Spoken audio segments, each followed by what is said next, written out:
Assalamualaikum, hope you all are fine. In today's lesson, we will learn our next topic, that is antibiotics. So students, antibiotics is divided into two words. The first word is anti, which means किसी चीज़ के मुखालिफ होना. And the second word is biotics. You all know that bio means life. यहाँ पर जिस life की बात हो रही है वो है bacteria.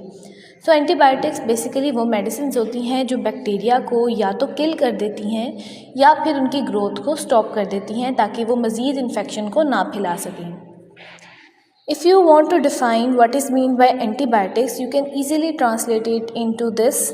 An antibiotic is a drug that kills or retards the growth of bacteria.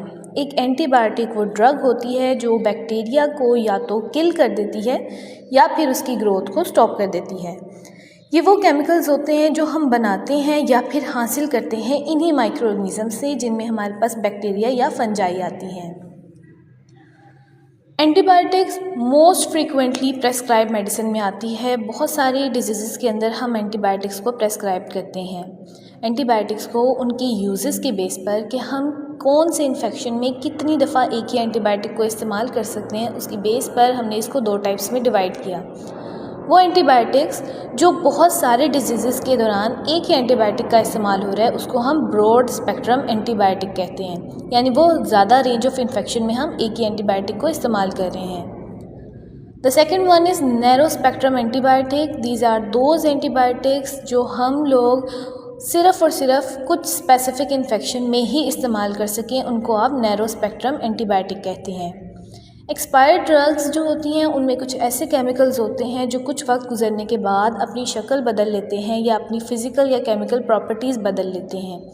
ये फ़िज़िकल और केमिकल प्रॉपर्टीज़ बदलने की वजह से जब आप वो मेडिसिन खाते हैं एक्सपायर्ड तो वो सबसे पहले आपकी किडनी को डैमेज करते हैं. एंटीबायोटिक्स को उनके फंक्शन की बेस पर हम दो टाइप्स में डिवाइड करते हैं, bacteriostatic and bactericidal antibiotics.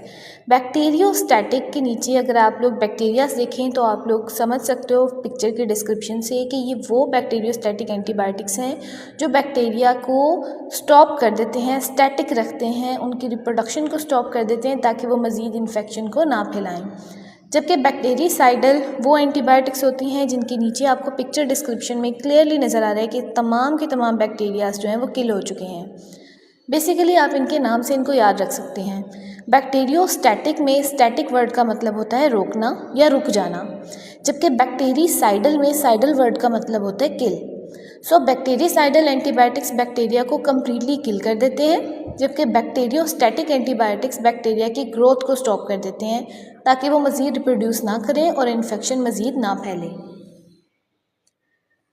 Bactericidal and bacteriostatic antibiotics के बाद हम एंटीबायोटिक्स को तीन मेजर ग्रुप्स में डिवाइड करते हैं. The first group is cephalosporin, second one is tetracycline and the third one is sulphur drugs and sulphonamides.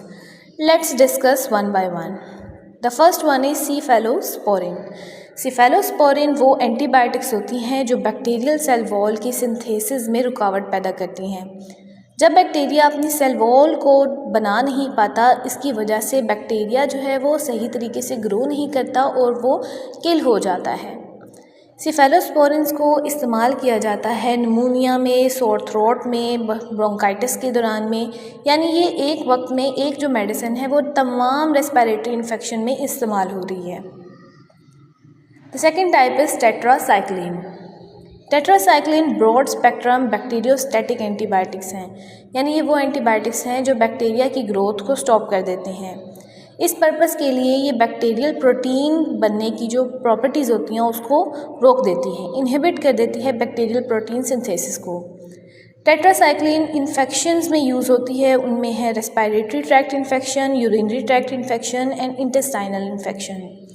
Tetracycline छोटे बच्चों जो अभी 8 एज से कम हैं, जिनमें अभी टूथ डेवलपमेंट हो रही है, उनमें प्रेस्क्राइब नहीं की जाती क्योंकि बहुत ज़्यादा पोटेंट हो जाती हैं उन बच्चों के लिए और उनमें गुड बैक्टीरियाज़ को ख़िलाफ़ लड़ने में भी हेल्प करवाती हैं. इस तरह वो जो बच्चे होते हैं वो बजाय ठीक होने के उस इन्फेक्शन की मज़ीद उनमें ख़राबियाँ पैदा हो सकती हैं. रेस्पिरेटरी ट्रैक्ट हो या फिर इंटेस्टाइनल ट्रैक्ट हो, टेट्रासाइक्लिन क्योंकि सब में इस्तेमाल हो रही है इसीलिए इसको हम ब्रॉड स्पेक्ट्रम एंटीबायोटिक कहते हैं. The last group is sulfonamide group, that is called sulfa drugs. Sulphur drugs वो सिंथेटिक एंटीबायोटिक्स होती हैं जिनमें सल्फोनामाइड ग्रुप होता है। क्योंकि ये सिंथेटिक एंटीबायोटिक है, इट मीन ये हमें नेचुरली नहीं मिलती बल्कि इनको हम लैब में बनाते हैं। ये भी ब्रॉड स्पेक्ट्रम बैक्टीरियोस्टैटिक एंटीबायोटिक हैं, यानी ये एक ही डिजीज़ में नहीं बल्कि बहुत सारी डिजीज़ में सिर्फ सल्फोनामाइड एंटीबायोटिक का ही इस्तेमाल किया जाता है। ये इनहिबिट कर देती हैं फॉलिक एसिड सिंथेसिस को बैक्टीरिया में। Folic acid is the major constituent of bacterial wall and bacterial growth. तो बैक्टीरिया जो है वो फॉलिक एसिड को जब सिंथेसाइज नहीं कर पाता, उसके पास इतने करेक्टर्स नहीं होते कि वो अपनी ग्रोथ को दोबारा से रीजॉइन कर सके। ये कहाँ पर इस्तेमाल हो रही हैं? ये भी यूरिनरी ट्रैक्ट इन्फेक्शन में और निमोनिया के दौरान इस्तेमाल हो रही हैं। सल्फोनामाइड ग्रुप को एक ऐसी मेडिसिन के साथ भी दिया जाता है, प्रेस्क्राइब किया जाता है जिसका एंटीबायोटिक से कोई ताल्लुक़ नहीं होता। ऐसा करने की वजह यह है कि वो मेडिसिन मज़ीद बैक्टीरियल इन्फेक्शन को कम करवाने में और सल्फोनामाइड को सपोर्ट करने में हेल्प करवाती हैं। जैसे कि वो मेडिसिन जिसमें हम ब्लड प्रेशर को लो करते हैं, थायाजीन, डायूरेटिक्स, उसके दौरान जो है वो सल्फोनामाइड भी दी जाती है।